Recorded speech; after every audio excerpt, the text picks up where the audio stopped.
Ini saya berikan kepada teman-teman sifatnya free ya. Silakan nanti, bahwa ada banyak di luar sana orang butuh untuk bisa dapatkan tes kepribadian gitu. Ini saya berikan free. Anda perlu nyiapin ini ya, alat tulis ya, kertas ya. Bisa ya, supaya nanti bisa maksimal gitu materi untuk tes kepribadiannya. Mungkin nanti teman-teman bisa nanti gunakan sebagai sarana, oh potensiku di sini ternyata. Aku harus punya melakukan ini karena ini menjadi potensi. Oh kelemahanku di sini, berarti aku harus bisa menghindari hal seperti ini gitu ya. Oke, langsung saya sampaikan kepada teman-teman. Terlihat ya di slide ya. Halo? Enggak, saya stop dulu ya.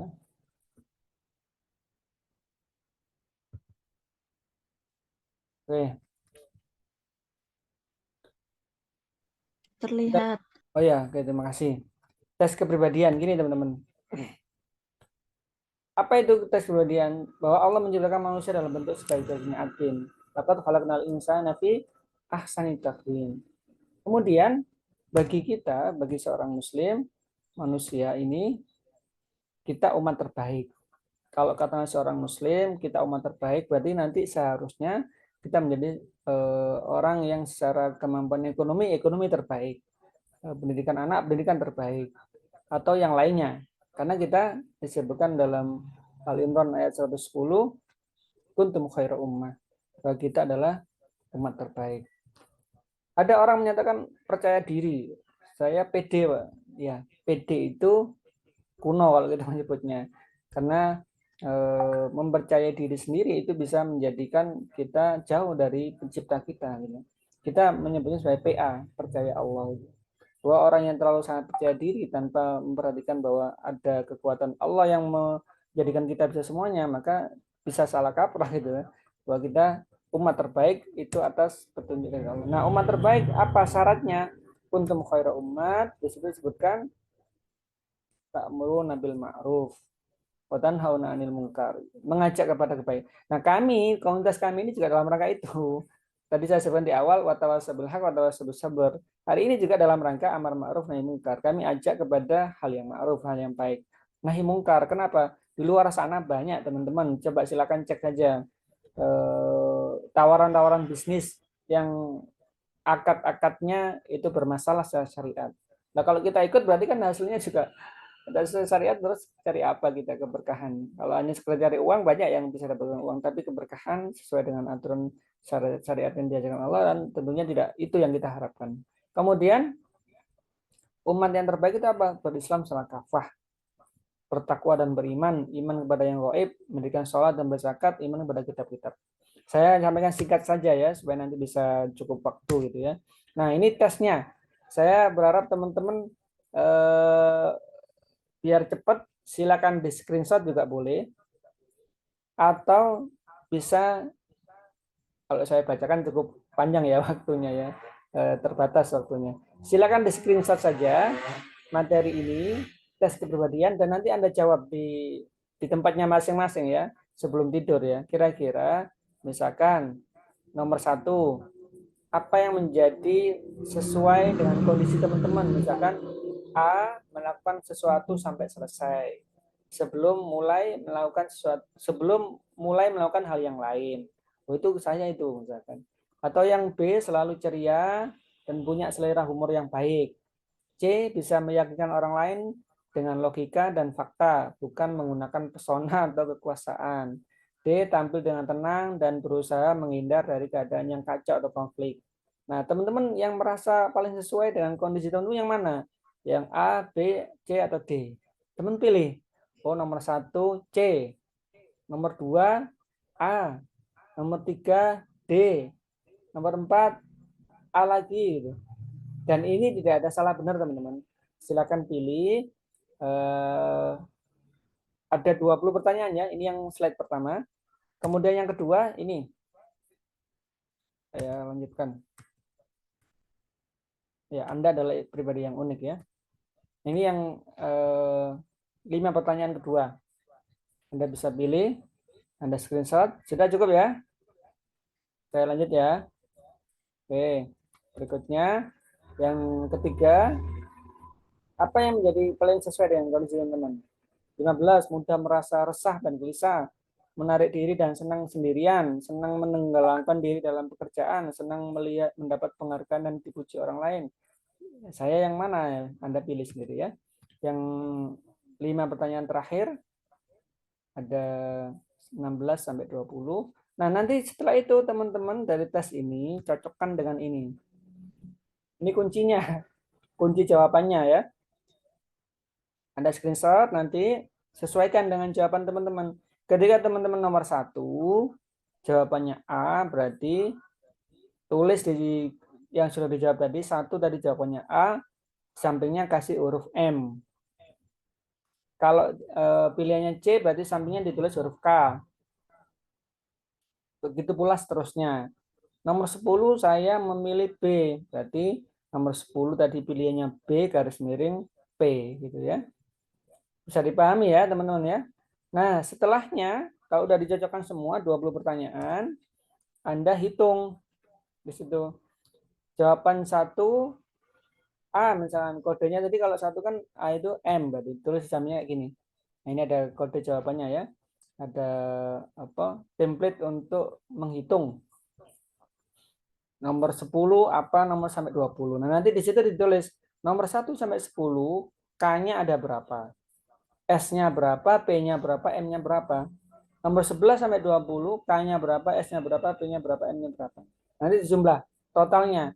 Dari 20 pertanyaan, K-nya itu berapa, S-nya berapa, P-nya berapa, M-nya berapa. Maksudnya apa, Pak? KSPM itu. Nah, ini. KSPM itu adalah tipe kepribadian seseorang. Anda bisa lihat, sebenarnya bisa mendeteksi orang dari wajahnya orang koleris, orang melankolis, orang sanguin itu kelihatan sebenarnya dari raut wajahnya. Oh, ini suka marah, ini suka apa, dengki sama temannya, iri, dan itu kelihatan dari tipe wajahnya itu. Nah, kita coba melihat nantinya adalah melihat diri kita sendiri. Saya itu termasuk yang mana sih gitu loh. Lihat dari mana? Nanti diangkain tadi. Kita yang paling dominan yang mana? Huruf K-nya kah? S-nya atau P-nya atau M-nya? Ketika katakanlah, oh saya paling banyak dominannya adalah M gitu. Maka M itu mewakili kata-kata atau tipe kepribadian melankolis. Nah, kekuatan atau tipenya orang melankolis itu tegas, pengungkapan dirinya rendah, lambat dan pendiam. Oh, saya paling banyak K-nya, koleris atau pelaku. Orientasi sosialnya rendah, rasional, dan orientasinya tugas. Itu karakter kepribadiannya ya. Sanguin bagaimana? Sanguin itu tipenya tipe pembicara. Dia tegas, pengungkapan dirinya tinggi, cepat, dan ramai. Kalau pragmatis gimana? Dia pengamat, orientasi sosialnya tinggi, emosional, dan orientasinya hubungan. Nah, kita coba sekarang lihat kekuatannya masing-masing. Kalau teman-teman nanti lebih besar kekuatannya adalah sebagai seorang koleris, maka kekuatannya dia punya kekuatan berkemauan keras. Orientasinya kepada target dan punya visioner, punya visi. Kalau dia mengejar sesuatu, dia mesti berusaha gimana caranya harus dapat. Kalau nggak dapat, harus dapat sampai dia capai gitu. Mandiri, praktis, produktif, tegas, dan sukanya mimpin atau mengatur orang lain. Itu kekuatannya koleris. Artinya nanti kalau teman, oh saya di sini kekuatan saya, maka teman bisa memposisikan diri sebagai yang kekuatan itu dikuatkan, kemudian nanti kelemahannya teman-teman bisa kuatkan. Yang kuat dikuatkan, yang lemah nanti dikuatkan juga. Artinya ketika teman bisa mengumpulkan kekuatan dan menutupi kelemahan, itu menjadi hal yang sangat luar biasa. Gitu. Orang melankolis apa kekuatannya? Dia berbakat, analitis, estetis, tekun, disiplin jadwal, teratur, dan rapi. Dan dapat diandalkan. Orang-orang melankolis itu kalau udah dikasih tugas, pasti selesai. Dan bisa diandalkan gitu loh. Orangnya rapi biasanya, bahkan tidur mungkin masih pakai kaos kaki, sepatu, pakai baju hem gitu, dasi nggak dilepas, bawaannya gitu rapi dia. Kemudian kalau orang sanguin adalah kekuatannya dia hangat bersahabat, suka menolong, banyak bicara, cepat tanggap, antusias, humoris, dan kreatif. Itu orang sanguin. Orang pragmatis, tenang, kalem, rendah hati, empatik, simpatik, penyabar, diplomatis, praktis, dan humoris. Nah, teman-teman di mana?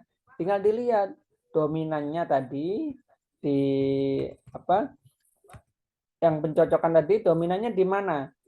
Tinggal dilihat di situ. Kalau dominannya M berarti oh kekuatan saya serang melankolis ini. Nah, kita lihat sekarang kelemahannya. Kelemahan masing-masing dari 4 kepribadian itu apa? Orang koleris itu kelemahannya adalah gila kerja. Kalau udah kerja itu kadang nggak mau berhenti gitu. Merasa diri paling benar. Ini kelemahan orang koleris. Maka ketika Anda sudah tahu kelemahan Anda, ya jangan bersembunyi di balik topeng koleris Anda. Ya aku koleris, ya wes gini aku nggak bisa merasa diri paling benar. Dominan, ini selalu ingin menguasai orang lain. Diajak ngobrol dia selalu dingin itu. Dingin itu gimana ya? Ya cuek, acuh gitu ya. Kemudian sulit mengampuni. Susah sekali dia mengampuni orang lain. Kemudian kasar, pemarah, dan kejam. Itu kelemahan orang-orang koleris. Kalau nanti kita ketemu dengan orang koleris, pahami dia ini kelemahannya dia. Gitu. Kemudian melankolis, kelemahannya dia pemurung, perfeksionis, selalu ingin ideal dan sempurna. Berpusat pada dirinya, kalau tidak saya ya tidak bisa. Gitu. Pembalas dendam, berpikir negatif, kurang bermasyarakat, teoritis, dan perasa. Itu kelemahannya. Dikit-dikit dia perasaan yang dikedepankan. Orang sanguin apa kelemahannya? Dia perasa, kurang disiplin, kurang terorganisir, atau sering lupa. Seenaknya sendiri, tidak emosi tidak stabil, dan suka membesar-besarkan masalah, serta mudah bosan. Dikit-dikit udah nggak mood lagi, dan sebagainya. Itu orang-orang sanguin. Kelemahannya di sana. Kalau pragmatis apa? Dia tidak punya motivasi, suka nunda-nunda, tidak suka perubahan, menyelamatkan diri sendiri ketika ada konflik, terus tidak tegas dan suka khawatir atau penakut. Itu kelemahan orang-orang pragmatis. Nah, teman-teman di mana? Oh, saya ini ada kelemahannya. Karena dia bisa lihat yang dominan kan? Dominan katakanlah melankolis. Nah, teman bisa tahu oh kekuatanku di sini, kelemahanku di sini. Kira-kira kalau aku menjalankan bisnis, aku harus menjadi seperti apa? Nanti teman bisa bisa mengkondisikan gitu ya. Ciri-ciri. Nah, ini bisa nanti teman-teman bisa screenshot, bisa Anda cek di dirinya masing-masing ya.